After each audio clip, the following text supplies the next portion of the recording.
Let me tell you about a couple who thought they were being smart with their money, until they tried to build an ADU. Here's the kicker. They expected to spend around $300,000, but it ended up costing almost double. And here's what's wild about that. They're not just any couple. They're the kind of people who drive across town for a Groupon but would spend freely on art. That's the kind of contradiction that makes this story fascinating. You see, they bought a mid-century modern home in LA for $615,000 back in 2011, and now they're trying to add a studio that's both a rental and a gallery space. But the math? It's brutal. When I think about ADUs, I always assume they're these easy moneymakers, but this case shows how quickly that dream can turn into a financial nightmare. Especially when you're dealing with architects who want to make something look like a piece of art. Because let's be real, if you're going to build something that's going to be part of your home's aesthetic, you're not just paying for bricks and mortar, you're paying for a vision.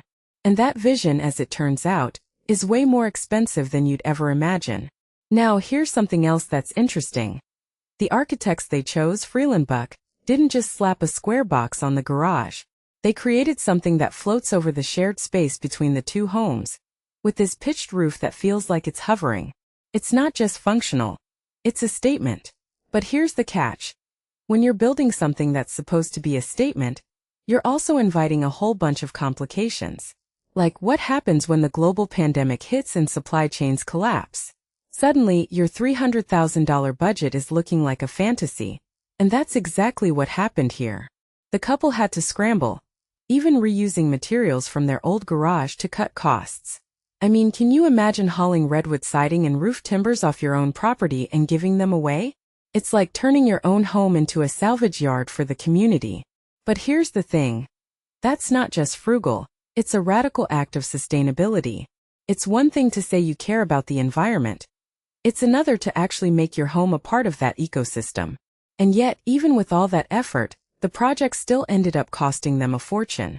What does that say about the housing market in LA? That it's not just expensive, it's a minefield of hidden costs. And then there's the irony. They built this ADU as a way to generate income, but now they're actually renting it out because of family health issues. It's like the universe is playing a cruel joke. But here's the silver lining. They're finally able to call LA their home, after spending years bouncing between the East Coast and the West. In a way, this story isn't just about building a house. It's about the emotional and financial toll of creating something that's meant to be both a sanctuary and a business.